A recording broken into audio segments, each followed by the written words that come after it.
type thing. But the nine are just sort of city-based. We get different questions, and I pick people I enjoy talking to. Trevor Noah did one, Rashida Jones. I just did one with Christian Welker, which was great. So they managed to bring their own touch to it. I'm sure a couple weeks from now I'll be ready to move on. And do you read all the reviews of the book? I do, and so far I'm very happy. In fact, we just hit today the #1 on the New York Times bestseller list. Congratulations. It's a big congratulations. Generally, by the way, do you feel like you have thick skin, though? I've always actually been curious about this. We've never talked about this because you're written about constantly. I mean, virtually every day in one context or another. Well, climate, you better have thick skin because the amount of oversimplification and misunderstanding is pretty broad in the field. It's a field that's so important, but I'd call it at an early stage. And you almost have to be polymathic to understand it because there's science, there's economics, there's these models, there's weather. And, I try, not to get frustrated if people are, like saying it can be solved in 10 years or saying that it doesn't matter at all. I have to steel myself up for that, so that I'm giving a persuasive answer as opposed to an emotional response. Okay, so I want to go deep on some climate stuff, if we could. And I've read the book now, I think twice, and we've talked a little bit about it ourselves. You and I think 2 or 3 times now before this conversation. And I wanted to talk a little bit about nuclear energy because you go deep and hard on that issue. But you also go deep at the issue that we spend a little bit too much time these days, and we're too obsessed with the ideas of EVs, for example, electric vehicles, and that we need to spend more time thinking about things that most people don't spend time thinking about, which is things like, cement and steel and farming. And so I was hoping you could sort of prioritize how you think the public should actually think about these issues. Well, a key point of the book is there are a lot of emissions, 51 billion tons a year, and the goal to stop the temperature rise is to get that to zero. And if we can do that by 2050, then we limit the amount of damage that gets done. Understanding all those sources, because zero doesn't allow you to skip any. If it was 50%, you would skip the harder ones. And unfortunately, because we've mostly paid attention to near-term reductions, so we're putting most of our effort into the rollout of wind and solar and electric cars, which are phenomenal. I'm to prove that in some cases we can get the scale up and get the extra cost, which I call the green premium, down. That gives us hope. It gives us a model for all the other areas. But we are deeply underinvested in areas like cement and steel that are way more emissions between those than all the passenger cars in the world. So on cement and steel, how far are we away? I mean, it feels like we basically haven't started. We basically haven't started. The Breakthrough Energy Venture got going in 2015. My commitment to the heads of state who did the event with me where they committed to double the energy R&D, I committed to them to create a venture group that was totally specialized with a very deep business and scientific team, just investing in big climate impact things. And so we've invested now in all the different areas. We found more in storage and in food than we expected. So our second fund, the second billion we just started, will push super hard to find more in the industrial areas and direct air capture, including what's called green hydrogen that if it got cheap enough would help solve a number of the industrial processes. Okay, so let's talk about, you used a different phrase. I was going to call it carbon capture. You just said something else. How far are we away from that for real? Well, there's a company called Climeworks that if you pay about $600 a ton, they will take the CO2 out of the atmosphere, liquefy it, and put it down in a mineral formation where it'll stay for millions of years. And so to get rid of my own personal offsets, one of the things I did was pay them. I also pay for green aviation fuel so that when I'm flying, it's not, there's no net emissions. I'm using solar panels. I have electric cars now. So direct air capture exists. And I've invested in a lot of companies that are working in that area. We want to get the cost down at least to $100 a ton. But even that would be too expensive for most things. Elon Musk put out a challenge recently, which was great, to say, okay, who thinks they can get to the lowest price here? And a number of the companies I'm working with are going to try and win that prize. Did you just say you're an electric car owner? Yeah, I own. It's a kind of not an everyman's car. It's called a Porsche Turbo Taycan, but it's fun. Okay, so why Porsche and not Tesla? Everyone's probably gonna pick up on this. No, Tesla's a fantastic car. I bought Teslas for relatives. My very first car was a Porsche. It makes a certain sound. Tesla's the company that's done the most for electric cars, done a brilliant job is Tesla. Okay, one more Tesla question. How far ahead do you think Tesla really is? Meaning, do you part of the argument about its valuation, about so much of Tesla right now, is that its battery technology and everything else is just, leap years ahead of everybody else, and that when GM and Audi and Volkswagen and everybody else and BMW and Toyota get there, they're still going to be behind. You buy that? Well, for the key components, there are people like QuantumScape that, although they're not shipping yet, they've got a strong valuation because they have a better battery.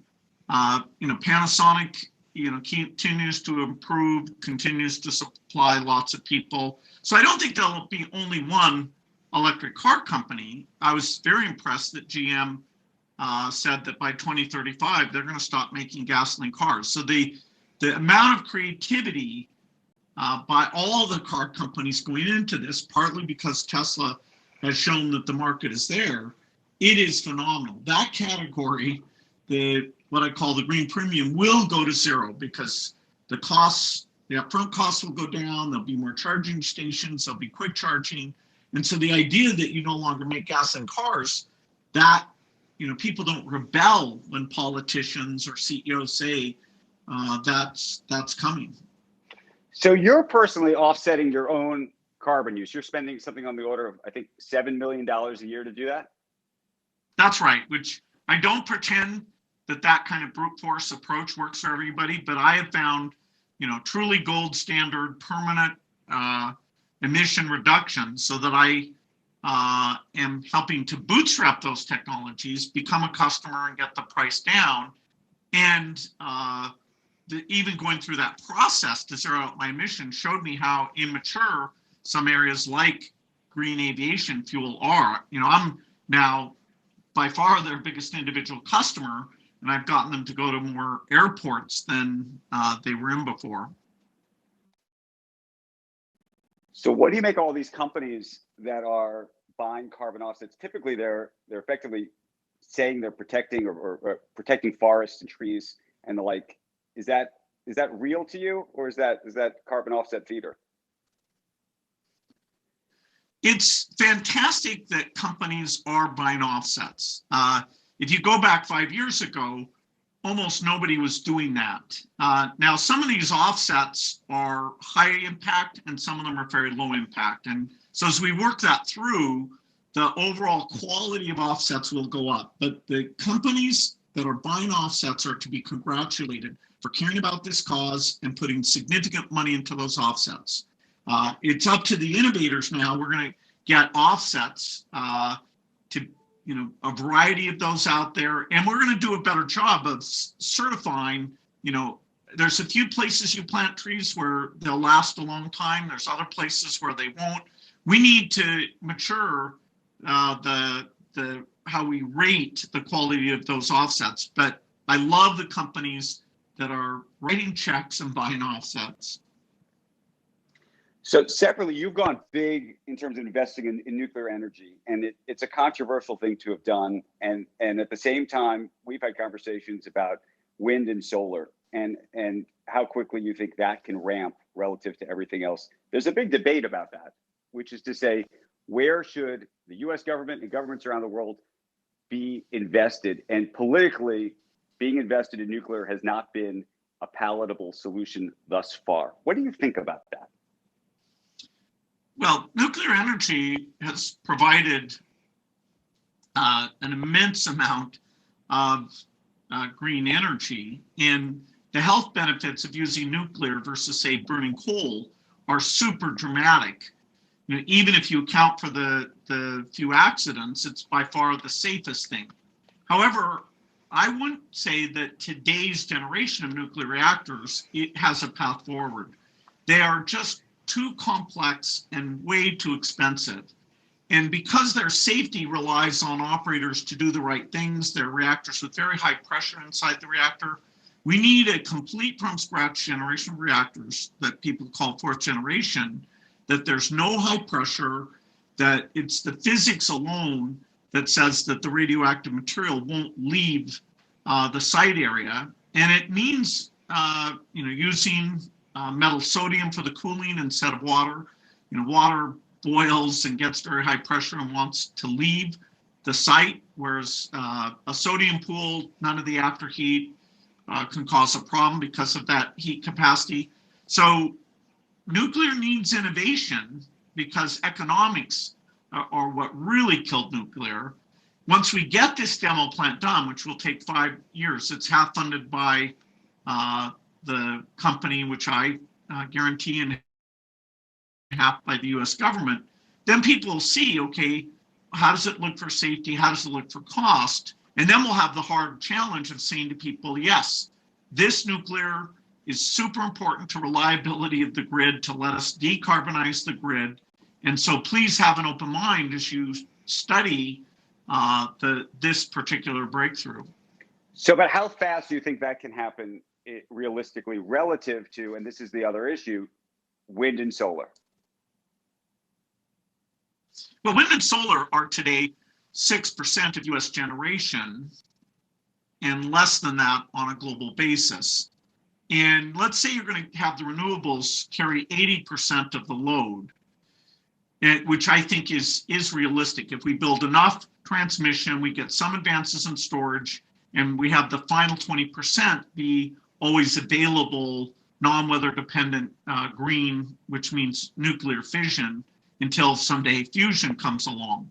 And to get to that 80% implies a build rate over 3 times the peak of what we've achieved so far.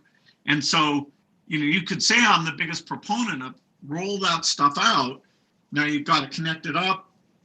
We want to bring offshore wind into the mix because that's near to the East Coast where we use a lot of our power, and that won't tend to be down at the same time as the Midwest wind is down. So it helps the reliability equation quite a bit. So, 80% is kind of mind-blowing. We're not yet on a path to get that type of penetration. So, okay, different question. Green New Deal. You believe it? You buy into it or no? Well, I like green, I like new, I like deal. But if someone thinks we can solve the climate emissions in the United States in 10 years, I need to see that plan. It's just not realistic. And remember, this is not just about brute force getting rid of US emissions. That's less than 15%. This is about using the innovation power of the United States to reduce the green premiums for all areas of emissions. And so that even countries like India, who needs basic shelter, basic electricity, because they are going to require air conditioning, they in 2050 will look and see if this stuff is super expensive, and we're not willing to subsidize the trillions that it would cost at this point, they're going to keep doing it the way and say that, hey, it's up to the rich world to deal with this problem, although they're very much on the front lines. And so the overall extra cost, which is the total green premium, which is over 5 trillion right now, we need to bring that down by about 95%. And the US has over half of the innovation power that will allow us to do that. Europe needs to be part of it. China needs to be part of it. India needs to be part of it. But it's kind of a global problem. And it's way, way, way too expensive to be green, particularly in the manufacturing categories. So, Bill, I just discovered while we've been having this conversation that we happen to be competing against another room called, and only on Clubhouse would this be the case, climate and Bitcoin, the favorite topics here on Clubhouse. Bitcoin seems to always get into every conversation.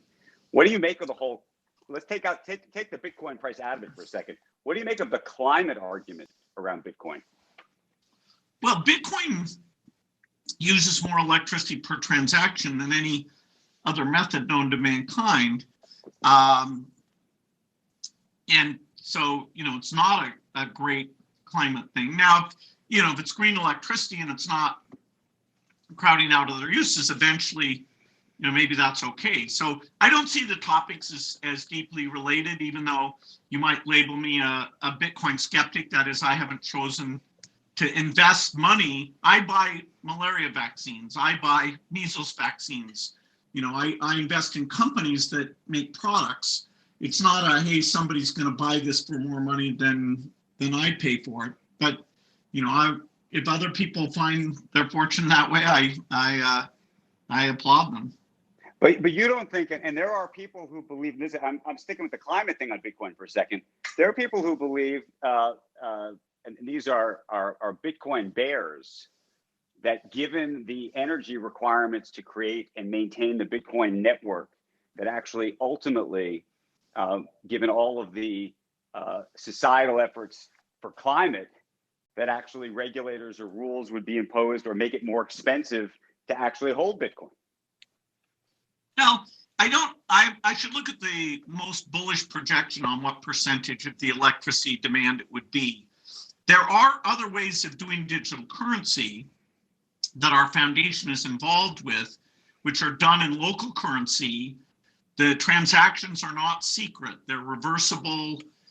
You can't use it for ransom or things like that. And yet the transaction fees are so low that it's empowering the poorest. So, we worked with India to do their digital currency. We're working with all the countries in Africa. So I'm a huge fan, the biggest investor philanthropically in digital currency so that financial services are available to everyone on the planet. And you've invested a ton, but by the way, what we haven't talked about is batteries. You've invested a ton in batteries and frankly lost a ton in batteries. Why? Well, if you fund enough battery companies, you can take a large fortune and make a small fortune. So, look, it's a hard area. And when we say batteries, remember there's two markets for batteries that their requirements are utterly different. One is a battery for an electric car, where the weight and the size and the not having a problem when you have a crash are key parameters. Then there's grid batteries. Grid batteries are over 20 times harder, and that's companies like Form Energy, which is an investment of Breakthrough Energy. Very exciting because they started over with very cheap elements, and they said, okay, we can give up some efficiency if we're super, super, super cheap. And of course, you don't have to use a battery to store energy. You could use a heat store, like a company called Malta that Breakthrough Energy helped spin out of Google. There's unusual ways of storing energy, like QuidNet wants to pressurize water underground and have that pressure come back, almost like pumping water uphill, but here you can do it almost anywhere. So if you take storage broadly, yes, I'm by far the biggest investor in all these different storage approaches, because that's got to be an element of having this gigantic green grid For example, when Tokyo gets a typhoon, wind and solar would be off for 7 days, and yet, that's a challenge. You don't want people to freeze there like they have been in Texas. Talking about, I wasn't going to just talk about Texas, but let's talk actually about food and farming. I was just reading, you happen to be the largest farm owner in the country now? Yeah, don't think I personally went around. It's not a Green Acres type story. My investment team buys a broad set of assets, and a number of small farms, big farms, have gotten into that portfolio. But that's my delegation to them, and so it's a significant asset. Okay, so but now Bill Gates is a farmer. So how do you think about that? What do you do with all the cows? I'm not sure how many cows we have, but whatever product category you're in, you face competition. So if people can make artificial meat that tastes as good and costs less, even ignoring animal cruelty and some of the health benefits and the greenhouse gas benefits, that's just a form of competition. I don't know if that can happen, but so far, Impossible Foods, Beyond Meat, and several others like Nature's Fine are doing food production in novel ways. And so that, could just be an overall helpful thing in terms of bringing the cost of food down. In terms of farming in general, we're likely to use some amount of biofuels, and so that's an additional demand. Probably not ethanol, because that ended up having fairly high emissions, although there was a lot of it that was made. But I don't think farming in general is a bad business to be in. I want to pivot in a sec to talk pandemic with you and just the future of the world and how you're thinking about so many other things. But for me, this book, How to Avoid a Climate Disaster, was an education. But I heard for you, the book that was your education was Weather for Dummies. And I wanted to understand why that was. What happened? Well, I read a lot of books. I highly recommend Weather for Dummies. I highly recommend Václav Smil, whose best book is Energy and Civilization. The Dummies books, it's an ironic thing. They do a very good job reminding us why clouds gather, what the types of clouds are, why it rains around mountains. And that, as I was coming to look at all these dynamics, before I ask dumb questions of the experts, I want to have grounding. So, it's very well written. Okay, so let's pivot if we could for a little bit for talk about the pandemic, because you were early on this. You were very early on this, warning us all about it, and you've been involved in it in a very intense way. And I think hopefully there are people on this call that have gotten the vaccine, and a lot of people waiting desperately to get the vaccine. You've gotten the first shot, right? I had my second shot actually a week ago. You had your second, congratulations. Yeah, it's the only time I've ever been thankful to be such an old person, 65 years old. Okay, so you have your second shot. Okay, so now this gets interesting. So I hope you've now started to look at a calendar. And you always, to me, were always almost overscheduled in terms of all the things you had to do. When are you going to start moving around again the way you used to? Well, I want to set a good example. If you're vaccinated, you can still transmit. It's not as likely, but unlike severe disease that becomes extremely rare, you still have a possibility of transmission. So, I'm not going to stop wearing masks or, be careful, particularly around older people who haven't been vaccinated. And, of course, I'm with my family a lot who, they're young enough that they're not yet vaccinated. So, it's only by late spring or summer that we're going to get to numbers where you can look at changing your behavior in a significant way. Okay, so but help us. If you were looking at a calendar now and you had to talk to your assistant and say, okay, we on this date is when we're going to start thinking about whether we make a trip here, whether we go here, whether we start having meetings. What day or month does that look like for Bill Gates? Well, an important issue is getting the vaccine not just to the rich countries, but to all countries. And that's a huge role that the investments and efforts of the Gates Foundation have involved with. We've started up factories in India that are very high volume. And so global travel will still, you'll have to be careful till sometime in 2022 because of this inequity that the vaccines aren't getting out there. In the US, the supply situation is getting good. The logistics are okay. We still don't know if the demand, that is the trust that people want to take the vaccine, including in people of color who have some skepticism about the health system. We need to get very high levels of vaccination before the transmission levels will drop to near zero. But I'm hopeful we'll get there. And I'd say domestically in the US, people will be able to do more, still wearing masks in the right situations and still not, big full stadiums. But by summer, things will feel very different. And schools in the fall, I would expect that basically all schools will be open. Okay, but I have small kids. I think, and I don't know, I'm curious what you think. I think they're going to be in school in the fall. They're in school now, actually, wearing masks. But I think they'll be in school in the fall wearing masks again, or not. Well, wearing masks isn't some huge disastrous thing. There's some places where when I play tennis, they have me wear a mask and I fog up my glasses, but even that's not a big deal. So, it's not expensive. We're kind of used to it. I would continue to model that behavior throughout the fall until we're absolutely sure the numbers are very, very small. And how much do you worry, though, about potentially either the South African variant spreading or the fall and winter being tougher?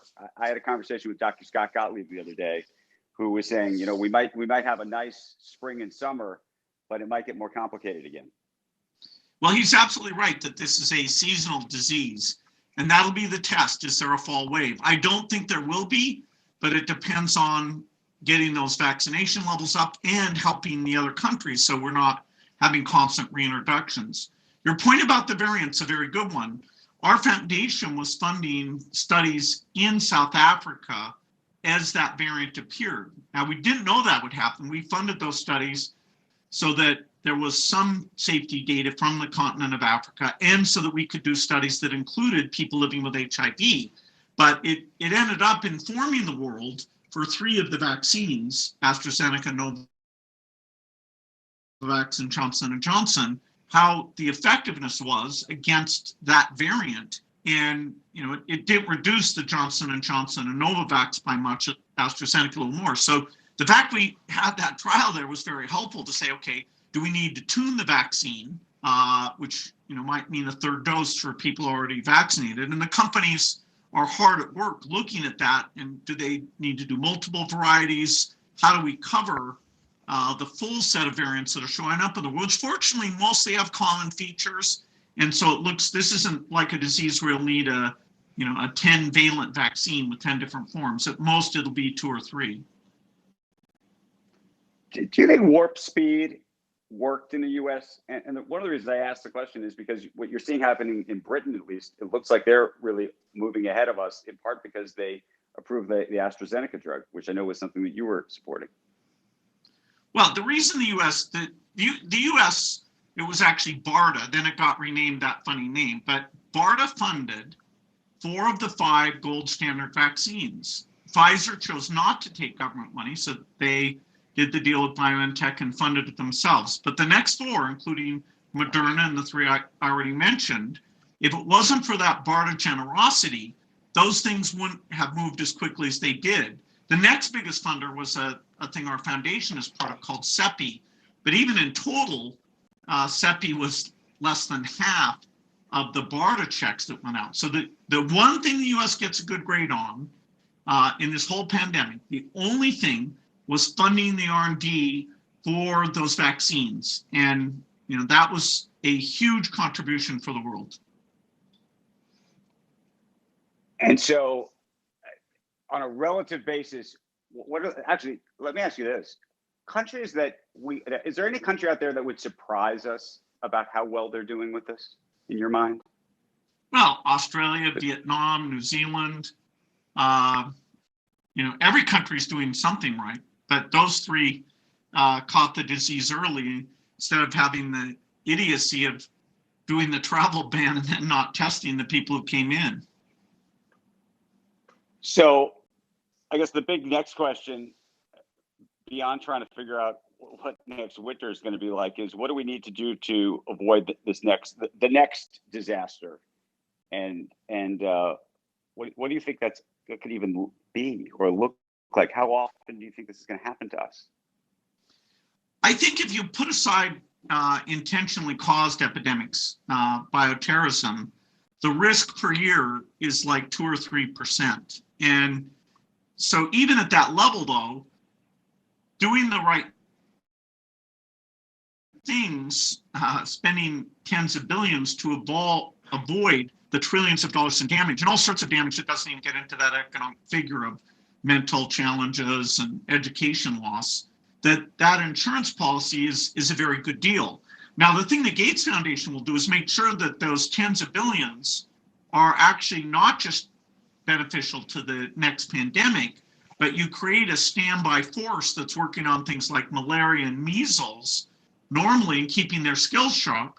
And if there's any hint of a pandemic, which we'll build 100 times better surveillance system, including high-scale diagnostics, those, say, 3,000 disease fighters will, drop the current infectious disease work they're doing and just totally be the brilliant people to make sure the quick epidemic response happens on a global basis. So I'm actually pretty excited that those investments in the R&D side, things like getting mRNA to be cheap, which it's not yet, getting factories all over the world, getting a new way of doing the diagnostics that's PCR, so very, very accurate, but also very cheap. The innovation during the crisis was strong, and that's a foundation that will advance not only global health and infectious disease, but that BioNTech vaccine platform. Actually, the main reason they made it was to go against cancer. Our foundation invested in that company to make sure they'd have money to do infectious disease also. But this is pretty profound advance, 10 years of progress in less than 2 years. Okay, putting the science and innovation part aside for a second, I have a behavioral science question for you, which is, do you think that the world, or let's just take the United States, learned a lesson in this so that we're actually going to be better off next time? I'm not talking about the science of whether we can get a vaccine. I'm talking about whether you think when something like this happens, people are going to take seriously the real risk. They're going to actually listen to experts. Or do you think that the whole idea of expertise and science has been upended during this period? Well, I think the quality of leadership you have during a crisis matters. If a leader is willing to share the bad news, if the leader is really getting the data out, encouraging more testing to be done, not having a testing system where you don't get your results within 24 hours. I mean, the number of mistakes were pretty unbelievable. We were lucky this thing wasn't more fatal than it ended up being. But it's still, 500,000 Americans, that's an unbelievable toll. And of course, the global toll is much higher than that. I do think that for at least a generation, people will have this threat model in mind, and that the government will take the right steps, even though, maybe 10 or 20% of the people will never believe it. Apparently that's true for the election also, but this is serious stuff. Most people know somebody who died. Is there a leader that you think actually did a good job in this? And I'll throw a leader out. I'm in New York right now, and it's also gotten upended, which is a lot of people looked at Governor Andrew Cuomo in New York and thought that actually, putting aside what happened in the first month and a half, that he actually had done a very good job of being what people thought was transparent. And now there's questions about, frankly, whether he was being that transparent at all. Yeah, he called me during the pandemic because there were various models that gave him such a range of how many ventilators he might need. And I would say, you know, on a Saturday night, I got to talk to him about that. He was clearly forthright, but some of the policies about putting the numbers out and transferring people into homes where they might have caused infection, you know, we'll be digging through what mistakes were made, what was done for a long time here. You know, in his case, there's some definite very positive things he did, but, you know, now we're looking at the whole way that the numbers got reported. If you want a pure example, you'd say, you know, the leadership in New Zealand, in Australia, in Vietnam, countries that had had a little bit of either SARS or MERS and understood that you have to get the commercial PCR machines, and anyone who comes into the country, you don't just do a travel ban and force a surge of infection into the country without the testing. I mean, that's so basic. And to brag about that as though it was a smart thing, that's really wild. Well, let's hope there's not another pandemic in the end. Couple personal questions before we end this. Tell us just about how what is the day in the life of Bill Gates actually in the pandemic? It's a lot of Microsoft Teams, a lot of Zoom. You know, I can schedule myself without, you know, any time between meetings, so I have to be a little careful there. You know, maybe get up and stretch. But are you at home? Do you go to the office? What time do you wake up? Is there a gym? Is there not a gym? Are there people that you would have seen in the past that you're now not seeing? Are there people inside your house that you don't have? How's it changed? I mean, I know, you know, some people have gotten rid of everybody. Other people have, you know, how's it work for you? Well, I feel lucky that I have a home with a very good internet connection. So actually, my kids, senior in high school, a junior in college, and a second year medical student, I've seen them more this year than I would have expected because they were home a lot doing their courses online. So it's mostly just our family. You know, I get outside to play pickleball even in the cold weather. That's been super nice. Not having to make any international trips is a huge change to my schedule because, you know, I go to Africa, China, India, Europe, you know, all several times a year. And it's amazing. I can talk to African leaders and do like a 20-minute video connection, get a lot done. So there are certain advantages, even though, you know, the whole thing is a tragedy. Okay, let's talk TV because I know you watch a lot of TV. Well, we could talk books too, but TV binging during the pandemic for you. Anything you want to recommend to this audience? Well, I sat down Monday to eat dinner and I was going to finish reading a book called Overstory, but instead I clicked on this Lupin, which is a French burglar on Netflix. Next thing I knew, 4 hours had gone by. So I really let myself go to seed that night. And I was kind of laughing at myself that I don't usually do that. But wow, they sure make it easy. You just sit there and the next episode is up and running. Anything else on your TV list? We've had a whole year. By the way, do you think the content's gotten better or worse during this year? Because I feel like I've sort of run through a lot of stuff. Some stuff is starting to come back. That's okay. Well, there's so much stuff that you worry there's good stuff that you're missing. The quality overall, if you compare to say 10 years ago, it's mind-blowing how good this stuff is. The complex plots, the choices, you know, even just in the documentary area, it's quite phenomenal. I have a strange taste that I take a lot of college courses, which is on a channel called The Great Courses. That's about, you know, a third of my viewing, where it's right now I'm taking a course on the Old Testament, which is definitely fascinating. But wow, if you want to learn stuff, this is the era that it's all there.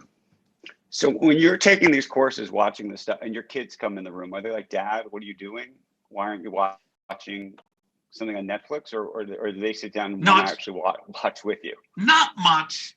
I mean, you know, my son and I watched The Americans together. That was fun experience. It was a little too violent for the rest of the family. Modern Family, we all watched together, although that's not recent. It's nice that once you get going on something, kind of the whole family does it together. But my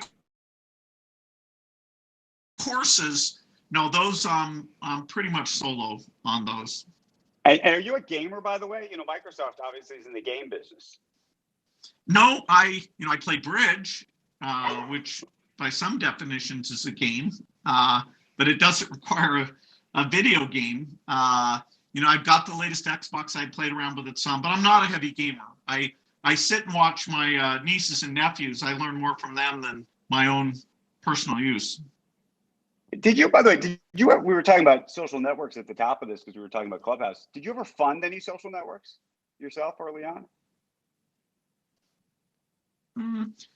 Well, Microsoft and MSN had, the same kind of chat forums that other people did. And of course, Microsoft owned shares in Facebook because we were doing some things where we were looking at search and Facebook working together. But no, that, LinkedIn, of course, now is part of Microsoft, and that's doing extremely well. Okay, serious question, and I'm getting it on Twitter. Do you use Google or do you use Bing? I use Bing. You do? Of course. I look at Google to compare to see how we're doing competitively, and I'm always pretty happy with them. No, I'm a loyal Bing user. You're a loyal Bing user. Okay, this is interesting because I have to admit, don't hate me for saying this, I don't know a lot of people using Bing. Well, you travel with a very snobby crowd. It may very well be a snobby crowd. Absolutely. You've got to come down here and get with the masses and use Bing. So, tell before you go, tell us what are you doing these days with Microsoft itself, by the way? Satya makes it a lot of fun for me to do product reviews. So often stuff that's we're planning the next year or 2 years of things, the really high reach stuff. I do a lot with the agent. I'm a big believer that agents are going to be 100 times better than they are today, and that I want Microsoft to lead in that. I do a lot with Office, with AI, with Azure. I love the product reviews. So Satya's got me now where I'm doing the part of the job that I enjoyed the most. And, there's enough good work that I can provide a lot of encouragement, some hints about how to do things differently. So I spend, it'd be 2 or 3 days a month, although the pandemic's reduced that somewhat. I'll catch up, I hope, this summer. If you take Microsoft out of it, who right now do you think is doing the most interesting work in terms of agents, AI, and really, futuristic stuff?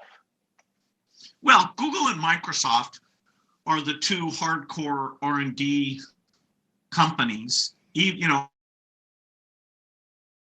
Yes, Amazon's doing great work, Apple's doing great work, Facebook, but in terms of really pushing the boundaries of computer science and architecture and AI, I'd say Google and Microsoft have that strong R&D commitment, both stuff that they share openly and things that they do that focus on their own products. So, it's incredible. I dreamed of having R&D budgets like Satya has today. So if I can help him steer it a little bit better, it's potentially high impact and certainly a lot of fun for me. What do you think of the idea of like an Apple making a car? I doubt they'll make the same margin they make on the iPhone. And autonomous cars is still how quickly that catches on, and do people own cars? That's unclear. Electric cars, that's clear. Over the next 20 years, dramatic shift. Autonomous is still the one where which countries it catches on first, how safe is it? That's open. So, even though Google got in there with Waymo early, maybe Apple can make a contribution there. Usually you do products, you don't want to be the 100th one to do a product. So you've got to have kind of a unique take on a product if you want to get Apple-like margins. Is there a piece of tech in your life right now that you use that's new or cool or different? I was asked this question the other day, and my answer was I'm wearing an Oura ring. I don't know if you know what that is. It's this. Oh yeah, I wear my Oura ring every night. I check my REM sleep. I sometimes fall short. I try and think, hey, did I snack too late? No, I'm addicted to Aura's feedback. Hold on. How are your numbers? I'm on a. Not too good. It often says to me, it says to me in the morning, it will be okay. And I always know that's a bad sign. That is a bad sign. Mine says go easy. That's what I got today. Go easy. So I don't know. I want to thank you for this conversation, Bill, and to tell you to go easy. We appreciate you joining us. This was a ball. I hope we have an opportunity to do this again. Frankly, I hope we have the opportunity to do this in person sometime soon when the world does go back to normal. But thank you, and thanks everybody for joining. This was a lot of fun, and if you do have a chance, and I will push it for you, Bill, because I enjoyed the book. Though I know you've become a book influencer. Somebody actually just sent me a text saying they're buying Weather for Dummies, but Bill's book is called How to Avoid a Climate Disaster. So thanks again. Thanks. That was great. See you guys. And Paul, thank you for making this all happen and hooking it up.